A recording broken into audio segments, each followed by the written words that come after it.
Welcome to Tenor Tech, where I solve the problems you didn't even know you had. You start by opening Facebook and signing in. Once logged in, go straight to your account menu. On desktop, click the downward arrow or profile picture, and on mobile, tap the three-line menu. From there, choose Settings and Privacy, then Settings, because that's where language controls live. You're initiating the change now, so make sure you're on your primary account.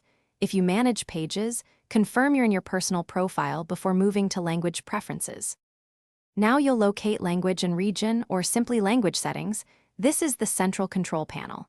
Click or tap the Display Language dropdown, then scroll or type to search for your desired language. Once found, select it so the interface prepares to update.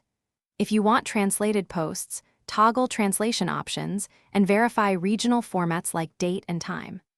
Once done, Facebook will show a preview or prompt you to save changes. Finalize the change by saving or confirming. Facebook typically applies the new language immediately, but refresh the page or restart the app to ensure the interface updates. If the language doesn't switch, clear cache or force close the app, then try again. Mobile caches often delay updates.